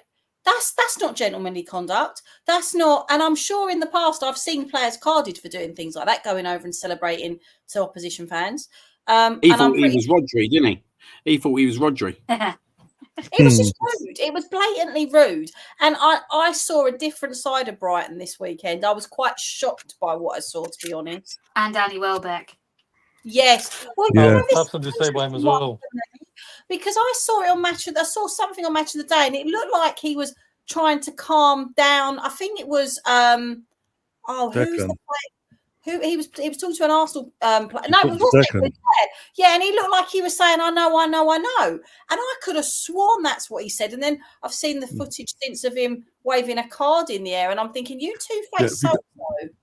So if you go on Brighton's TikTok, they actually got that clip with the audio of Danny Welbeck going, ref, that's a double with the hats it signals. Ref, that's a double yellow. That's a double yellow. Now, tell me if I'm wrong, but the rule hasn't changed where waving the imaginary card isn't a bookable offence, correct? But again, it's picking and choosing. And I've said it for years about these referees since the PGMOL was formed and Riley was in charge and all that. They're overprotected. There's no retrospective action. If a ref makes a mistake, there's no retrospective action to that official. Yeah, Howard Webb came in initially, did these apology letters, and that suddenly stopped. If you noticed in the last 7 to 8 months, maybe longer, that suddenly stopped because the complaints were like, "Well, you're putting these letters out, but you're not learning nothing. You're not practicing what you preach." It's just, and people go, "Well, why don't these refs come out and do interviews on Sky or BBC and rest of the day and explain themselves when these things happen?" I was thinking about today. The last ref that I know after a game went on a TV broadcast and did an interview was on Sky Sports, Man United versus Newcastle, 2004. Paul Durkin. He'd refereed that game. He disallowed a goal for Sylvester for being, I think it was a foul or something in the corner set piece to build up of it. And later on in the game, he didn't give a penalty to Alan Shearer to Newcastle, Tim Howard taking out Shearer. But after the game, he went to the TV companies and went, I'm going to explain myself and say why X, Y, and Z. And that was in the 03-04 season. By May, he retired. And no other referee since then has done a interview after a game. Yeah. I think clearly, if you think about it now, he was false. The FA at the time, and had the ref the set up, don't want the refs holding themselves accountable, and they're too protected. It is beyond to the point where people go, "Oh, he didn't want to give that." Yeah, he did. He could not wait. Didn't a lot of that also change when? Correct me if I'm wrong, but a lot of the ideas about how to treat the ref changed when there was a lot of was it player intimidation, which was it Chelsea that surrounding the ref, wasn't there? Wasn't there a lot of it sort of came in from that point? Yeah, that Chelsea. that was only recently, yeah. wasn't it? Saying that only the captains are allowed to go and talk to. But then you see in other games, yes, that happens, and that's great. And then they sort themselves out, like they do in rugby. I think that's very respectful and a really good way to sort of calm situations down. But in the next game, off they go, and they're all surrounded them. You're like, and then the refs have no control in that instance, and then the game just goes upside down on its head, and everything goes at that point.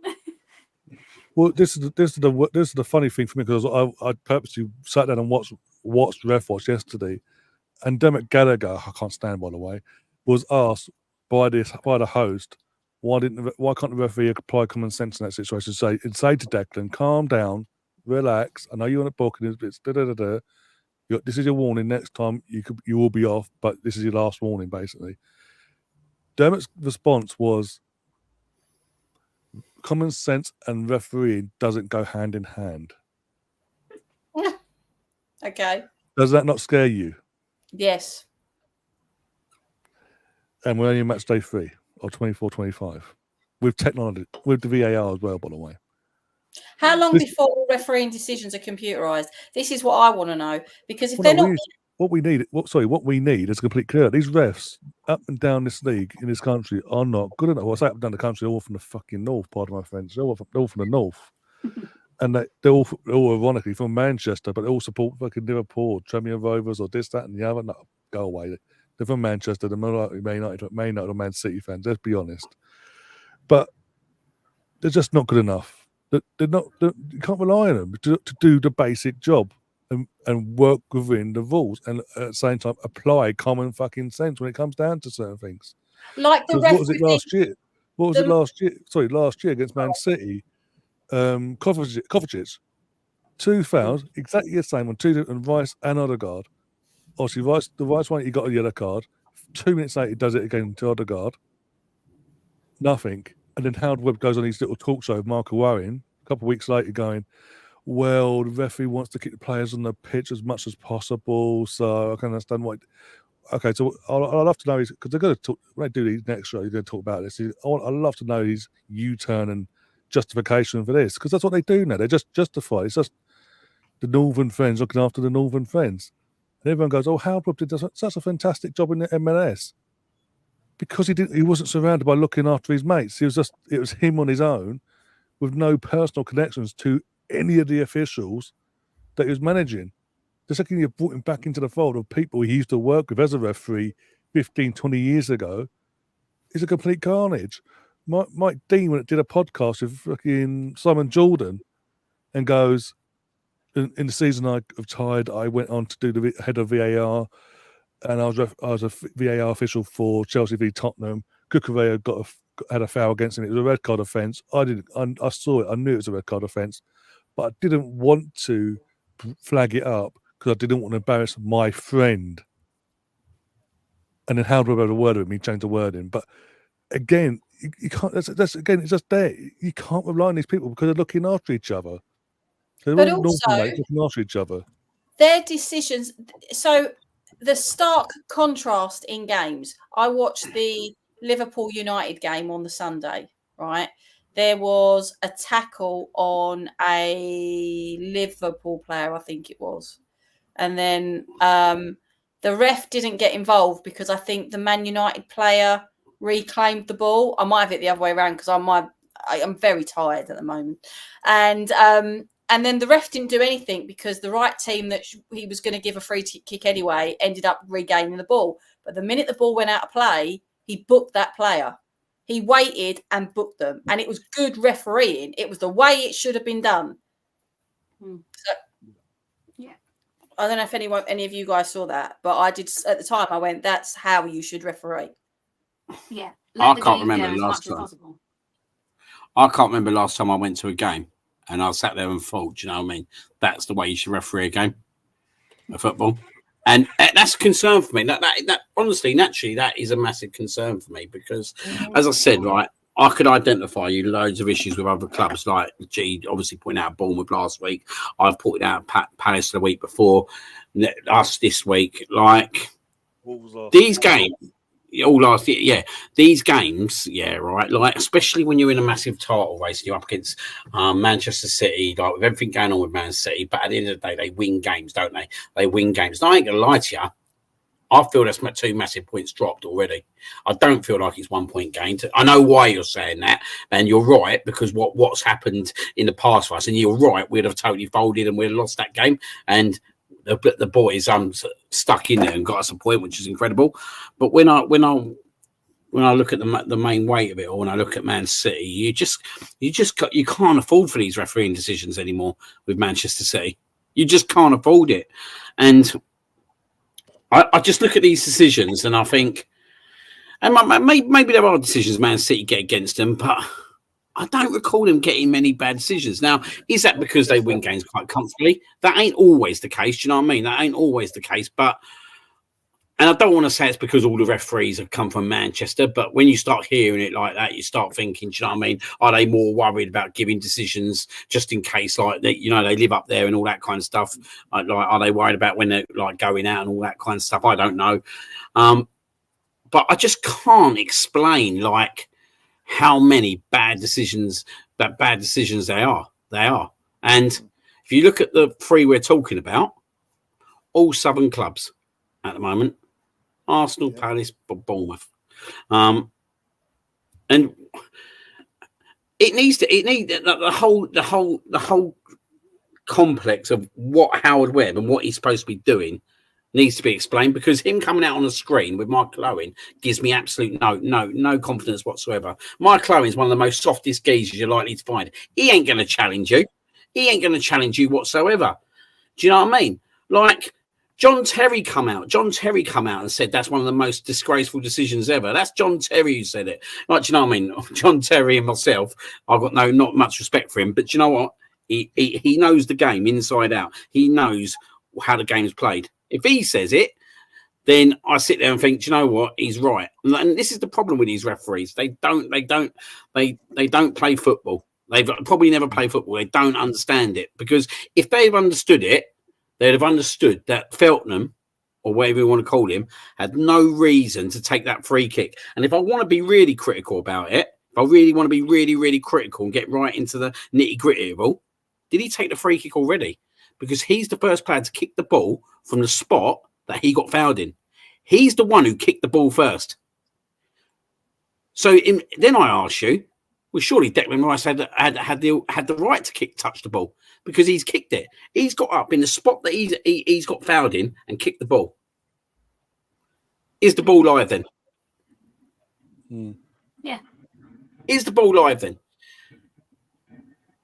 Yeah, absolutely. Yeah. That's what I said earlier. That he's already made that point of starting that.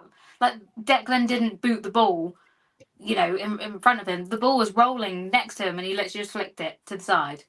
But the ball was already moving, isn't it? So why he's already taken the free kick? So that's arguably a throw-in. Well, yeah, arguably it's a throw-in. Arguably, like, do you know what I mean? Well, he thinks he's kicked the throw-in. ball. He's just touched the ball. He can touch the ball. If he got fouled and then Declan then kicks the ball while it's not moving, then do you know what? In my opinion, he's got every right to send Declan Rice off. He's got every right to send Declan Rice off. But Feltman got fouled in that spot. He got up and he kicked the ball towards Declan Rice. At that point, he's initiated that whole situation. Yeah. Do you think I don't know. Like, you know what I mean? Like, we're now missing Declan Rice for Tottenham away. And I ain't going to lie to you. Everyone's sitting there going, we'll be all right. Hopefully we'll be all right. But that's a tough game, Tottenham away. That's our major rivals. Do you know what I mean? They're going to look at it and think, "Oh, Declan Rice ain't playing, and we're going to be well up for this." Their midfield's going to be well up for this. That's good. Do you know what? If we don't get the result, and I'm not saying we're not going to get the result, but if we don't get the result at Spurs, yeah, right, everyone's going to go back to Declan Rice didn't get sent off against and we're going to be looking back at that decision. And it's not just cost us one game, then it's potentially cost us another game. So these decisions don't just cost one game. People go, "Oh, well, it evens itself out." That might not even itself out. That might determine what the next result is. And I just hope. Has that ref set a precedent? Is Declan Rice now going to have a target on his back because they know they can do it to him exactly like they treated Granit Xhaka? Because I don't know about you guys, I didn't want to see the back of him. I loved him as a player. I loved his passion, but he was a marked man. He couldn't go anywhere. And I think where I work, there's actually quite a lot of Brighton fans because of where I live. And so many Brighton fans were saying to me after that, when they saw me on Monday, they were going, "I think that they played a game where they wanted to get one of your players sent off." Some Brighton fans were saying to me, "That's not the Brighton I know that I was watching at the weekend." They had it, and I think one of them even referred to it as they had some dark arts going on, was what they said to me. And I'll be honest with you, I don't remember seeing Brighton play like that, but I'm also worried it's going to set a precedent. Like you said, it doesn't just affect one game. Now they've got away with this once, not just Brighton. We know that all the other teams study the games, they watch the clips, they watch the play back. How do you know they're not all going to try and do the same thing? This is the stuff that worries me about that. I'm more worried about that than him not playing at Spurs, because this is a player that doesn't ever get sent off. And he's got sent off for the most stupid thing that now could put a target on his back. If anyone's done, you got to give it to Feltham. He's like, you got to give it to him. Like he's initiated a situation, and he's basically got a man sent off, and he's got his team back in the game. So from his point of view, he's done an incredible job for his team on Saturday. Like from his point of view and from his team's point of view, do you know what I mean? I bet he got a massive pat on the back when he went into that changing room with his manager, because we see how he behaved in the conference, in the talk after, didn't we? In the interview after with him. So from his point of view, he's done a right number on us, really. But and he got man of the match, apparently. But that's well done. That's well done to him. Do you know what I mean? Well done to him for doing that. Like, my issue is not with him as such, because do you know what? He's done what he's had to do for his team. My issue is with that referee, managing the referee in that game. I think he gets bullied into a situation by the Brighton players because they raised it. I don't think he goes over there to send him off.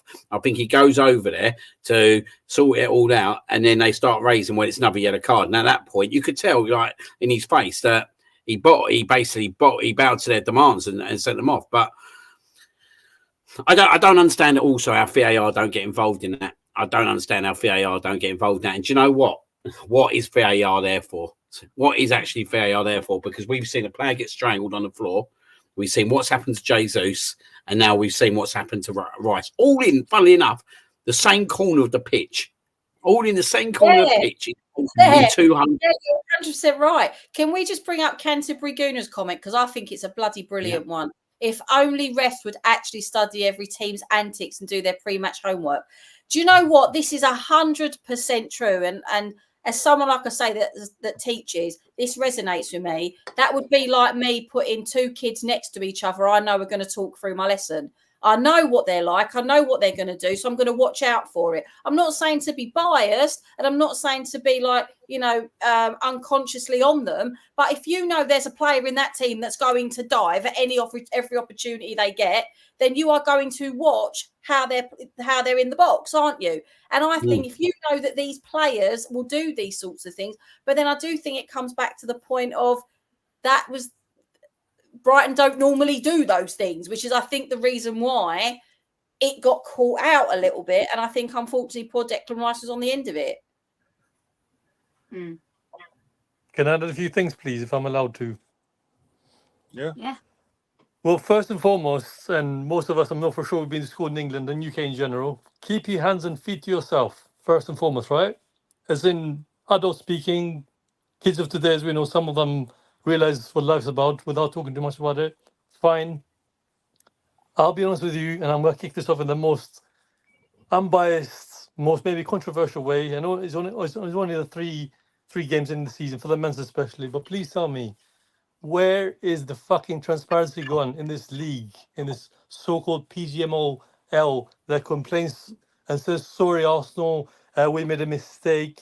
I'm sorry. First of all, what's the apology about? Because me, as you guys all know, I had a bit of a emotional start of the week when my dad's who passed away. I was cool as cucumber on Saturday morning. I thought I'll watch the game. No matter what happens, I have to take it easy. I was watching the game a bit. My stream broke down. Then I heard on the radio from YouTube.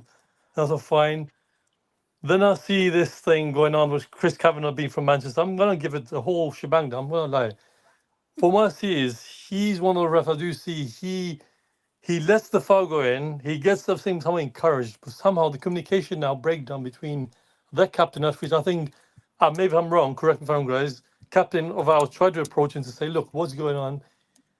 First and foremost, you have Brighton players approaching you. Tell me one thing. Why is he not pushing them away? Not to feel pressurized as a referee. Why not tell them back off? I'll sort this out. Yeah, we have a certain Daniel Welbeck out of nowhere who played for us. You know, we have some good memories of his, good and bad. Yes, he was not prolific. Yes, he was injury prone, but his memory is still alive with us, most of Arsenal fans. You know, those years were hard years for us. Don't get me wrong, still, a bit of me still likes him a bit, but after Saturday, I'm sorry, Mr. Welbeck, but for me, that was very, very childlike, you know? He was one of those, he made, okay, yes, he came from an injury. He should have let go against Leicester when he was 2-1 last minute, great. Another thing as well noticed, and please, again, I'm not trying to run too much, I'm kind of my holiday home, but basically, because I'll probably wake up everyone in my, you know, back and forth the walls, because the walls are very thin. So basically, I see the Brighton match, as Liam just said, his body language tells me that even when he's looking up and down, you can read a liar. I mean, I'm sorry, I'm not a doctor, I'm not a therapist, I'm not a mind reader or anything, but you can see he's a liar. He's looking up and down. The questions have been asked of him. Why on earth are you looking up and down? I know he's a young man. He's probably okay, yes, around my age, but he has got no balls to look at the reporter right in the eye. He's literally like, yeah, we did this. Oh, yeah, we did that. I feel like saying to him, mate, you're a grown-ass man. Look at yourself in the mirror. You clearly know what you went for in Emirates.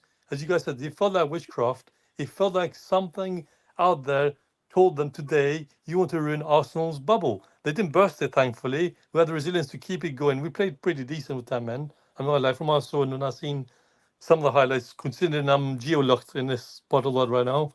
But for my makeout is, I find it really, really disappointing. And I'm going to go and rant again throughout the season in these decisions. I speak with a heart in my mouth as an Arsenal fan, as a human being, as a man included. You know, we're all here together as one. But please tell me, where is this transparency going? Again, I do see it last year again. Sorry, it was last year. They bullied our players, especially I'll mention the Newcastle one now because now I'm kind of over it. They bullied us 3 times. Nothing was given. Nothing happened. I mean, now we get them against us. Again, nothing happens. We do one little thing. I mean, little pushback. But I'm sorry, that player now for Brighton, fine, he sees the reason to pinch at Declan, but for the life of me, he kicks him. Okay, excuse me, because I'm holding my phone in my hand if I'm moving around. He kicks him, but surely, as a referee, you see there's some things that surely he has his eyes around, and unless he's no disrespect to anyone who's visually impaired, but he's either blind or stupid. Please tell me, why is not these VR systems now not implemented to check for violent conduct? You know, when they first got introduced, and I've got a picture of it, so I need to find my gallery in my phone. Clearly it states there's a 8 maybe to 10, maybe a breakdown of bullet points. Surely transparency is one. Communication is one. Yes, honesty is there. But the referee man step back a bit and tell the opposing player who commits the foul and maybe the silliness. I do agree. Some people will say Declan got walked into a trap. Again, I'll speak as a kind of unbiased fan right now, you know, because I don't want to sound like too much already into the season. But I just feel like for the life of me, I literally was a cucumber from the moment I was watching the game, and then I became literally suddenly Darth Vader within, I guess, maybe 1 hour. How does this happen in this league? Even I mean, I was watching the highlight. Okay, this example, I was watching the Real Madrid Real Betis highlight, just highlights only. Even the goal was literally, sorry, one of the goals was technically meant to be kind of offside. The foul, excuse me, was meant to be a foul. They checked the decision. They check carefully. It takes me a minute and a half. They give the penalty, which Mbappe scores fine. But again, it didn't take more than 2 minutes. In the Premier League, for some reason, somehow, takes 5 to 10 minutes. Please tell me, why does it take that long in the Premier League? What's this ordeal between this so-called system / Dermot Gallagher / Des? Is it Des Kelly? Liam, remind me, who had something to say in the weekend. I mean, he's a sports analyst / presenter who's supposed to be unbiased, yet he's there responding like a child in these tweets that I just read. I'm like, hold on a second, I for one don't respond to these messages if I get any sort of feedback. Now, I mean, it's only there just for me to have a rant. Trust me, I'm going to find a room one day. I'm going to just sit there, just saying, okay, I'm going to make a whole bullet point to say, look, this is my view. Whether these opposing fans like me or not, I'm here for it. I'll fight for my team. I'll fight for what's I love right. this guy. I really, really love this guy, because I always get paranoid that I go on rants and I get off these things and I tell my mum I've gone on rants, and she goes, "That's the Turkish." My dad's Turkish, and I'm Albanian, Aisha. I'm Albanian. We're very similar. I think me and you're twins somewhere. I think we're twins somewhere.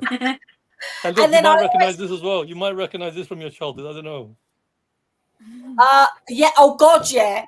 See? My nan's got one of them, right? And look, sorry, I don't want to tell people too much, but we both live in South London, if I'm right. So technically, me and you could be twins by birth. You never know. Probably. Yeah. But do you know what?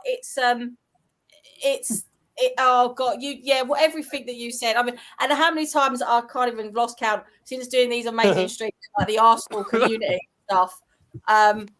The amount of times I've messaged people going, "I'm really sorry if I went on a rant." Right? And everybody's always really polite, but I always feel like I go, then I go, "I'm sorry. I'll be quiet now." We love it. It's spoken from the heart, which is the most important thing, isn't it? Like, you got to get it off our chest. And we're all pretty much on the same page as well. I love listening to them go off on them. I think they're just brilliant, because it just shows how much you care and how much love is for what we all enjoy. At the end of the day, isn't it? So this platform is free. You know, we'll say whatever the hell we want. We don't judge. If anyone wants to go off on one, go for it. It's all part of fun. And Arsenal is not only Arsenal, but every football club to its supporters. There are times in your life where you've needed the escape of your football, and we've all sat in the Emirates where it's been crap. It's been raining. It took you ages to get there. You're sitting watching it and you're thinking, what am I wasting my time with this for? This is rubbish. But you still sit there because you love it. Because even when it's bad, you love it. Even when we've lost 2-0 and we've played amazing, you love it. It is what it is. And, you know, my dad summed it up brilliantly. I said this on a show last night. When Chelsea were winning everything, they were playing the most boring football I've ever seen in my life. My dad said, I don't care how good they apparently are. If they were playing in my back garden, I'd shut the curtains. And you know what? That's what frustrates me with Arsenal, is there have been times where that football has been chef's kiss, but the result has not matched the gameplay. And I think we're getting there. We just need some tweaks. Yeah, fully, completely agree. We're obviously coming towards the end of the show at the moment, but obviously we've got a later show next week. We're going to be doing it on Thursday next week. Because of me, so apologies. But obviously we don't have a male fixture to deal with because it's internationals. But just as it's the end of the show and the end of the month, a new segment we're just throwing in. Just want to go for a round robin and get everyone's player of the month and also goal of the month. Obviously, goals, there's only been 5. 2 from Kai Havertz, 1 from Saka, 1 from Partey, and 1 from Trossard. So Ryan, I'll bring you into it. Go for your goal of the month first, and then your player of the month, please. Goal of the month will be Saturday's goal against Brighton. Sorry, just because obviously Saka against most like the long ball over the top. Saka up against Lewis Dunk, does him out, and then obviously puts it through to Havertz, and Havertz says, "Thank you very much," and just lobs it 15, 20 yards into the goal. Yeah, it was different. It was a different goal. We usually do a tiki-taka, pass it in, shoot, and all that. No, this was like Henry, yes, not Henry in the sense of what he would used to do from that sort of position, lob the keeper and off you go, sort of thing. And I really liked it. It's one of the only goal for me of all of that stood out that's different to what we usually see. Yeah. Nice. And your player of the month? Because I Havertz again. I think goal against Wolves, goal against Brighton again. And I think he got the assist, didn't he, in the Wolves game as well, for Saka's goal as well. I think so. And then even against Villa, he put the performances in. The performances are there now. We're now seeing when we signed Havertz, I wasn't not don't get me wrong, but I said this could go one or two ways. We get the Chelsea, obviously inherit the Chelsea Havertz, and nothing happens, and we're just like, what's going on here? Or we get to buy a Leverkusen Havertz, and we're all singing and laughing, and now he's settled. Now he knows he's loved, but not just the manager, the club itself, but the fans as well. We're seeing the Leverkusen Havertz where he actually has an input in the game one way or the other. He gets stuck in. He'll get a goal. He'll get an assist. He'll do something, but other than it, he won't just coast through the game basically. Mm-hmm. And I just think that these first few games he has got stuck in and basically put justified performances in. Yeah, absolutely. That's fair enough. Liam, I'll come to you next for both questions. Yeah, sorry, I kind of broke up. But if you're talking about goals, I think it's either. Are we including this Saturdays? Yeah. I think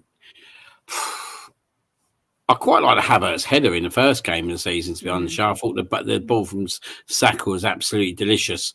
So it's either the Havertz goals for me. Probably that would win it. In terms of best player, I think there's been some really good ones. I think David Raya in the first two games has kind of won us points, as I said. I didn't think he'd done anything wrong on Saturday. But I have to probably agree with Ryan. I think Kai Havertz has started the season now. He kind of finished last season. Let's not get it twisted. He's a massive player for this club. He's a top player. And when you think that we got him for 65 million, absolute snip it looks now, and I think he will get 20 goals still. I think everyone's sitting there saying, oh well, he ain't going to get the goals. I think he will get the goals. I think he will at least get us 20 over all the competitions this year, because he'll play up front all the time. And I just hope, right, and this is me looking at the Tottenham game, because I am a little bit weary about it. I just hope that we don't have to bring Kai Havertz back into centre midfield. Mm-hmm. Yeah. Because when you go and watch a game live, you can see things totally different. And I'll keep going back to the Wolves game. When he went back into that midfield for the last 5 minutes, I could see the massive difference in terms of what he offers us and what he does for the rest of the team. And even though I can understand why Arteta might put him back in that role, I think that potentially we should probably look at either Timber or Zinchenko to play there. Probably, that's my personal opinion. Keep Kai Havertz up top, because you know what? No centre backs want to play against him. He gets amongst them all. He winds them up. He ain't afraid to put the foot in. He's just a different breed. And I think if we can get the same from Sterling as well, we can have a really good season again. Yeah, good one there. I shall come to you. My player so far has been Raya. I just think he's kept some balls out of that net, and I'm thankful for it. He's a lot less jittery than he was last season. There were times he got the ball and I literally held my breath thinking, what the hell is he going to do next? He's settled down. He's in control of his area much more. I think that he's definitely come on a long way. And my goal 100% was Zaka's against Wolves. 100%. Probably partly because where he celebrated was right near me and I got to see that. But I did think that was a cracking goal. So that's for me. Yeah, absolutely. And Bez, for you? Well, not easy. I still keep changing, alternating between. But for me, it has to be his goal against Brighton on Saturday, Kai, because the way he takes it was such finesse, such flair. Please tell me as well, such confidence in the man. You can see he's a rejuvenated man, deep as a player as well. Again, we'll talk about this in the future. I hope more. I'm fighting between him and Saka, but I think David Raya, again, as Aisha says, he has more of a presence now. He has more of the feel-good factor we saw in Brentford. And when we had him on loan, he felt like, a bit of a stage fright. He's like almost into a new home. He didn't know, like he was like almost there for an audition, you know. Well, now I'm happy to see him as goalkeeper doing what he does best, which means saving a lot, presence, communication very important, and he seems to have, I don't know, his mojo back. Let's hope he keeps it that way for the rest of the season. Yeah, absolutely. And your player of the month? Oh God, that's what I'm trying to avoid. Yeah, I'm fighting him and Saka, but I have to, as much as I love Starboy, for me, Havertz is just somehow starting the season as he finished, as Liam said. He seems to be on top of it. For me, Chelsea fans can suck on it for all I care. Because lately, me and them are a bit like Marmite wherever I go.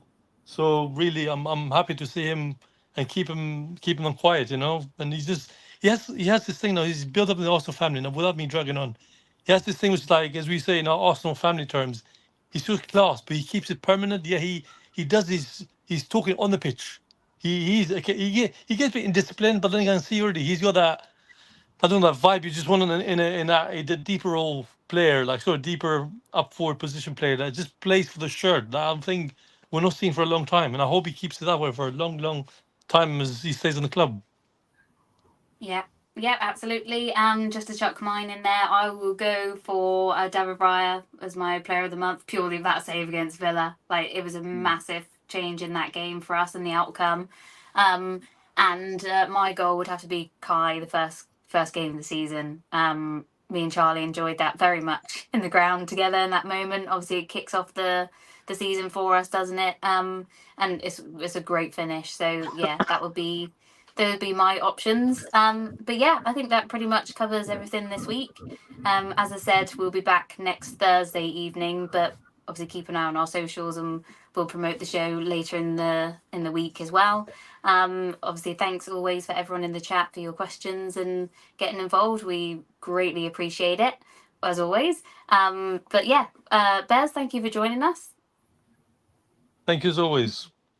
No worries. Aisha, I hope you enjoyed your first show with us. I did. Please have me back. There we go. I will. I don't know about anyone else. You're my twin sister now. You're my twin. That's all right with me. Officially, keep it there. Yeah, we've loved having you on, and we would absolutely love to have you on more. So no problems there. Ryan, thank you for joining.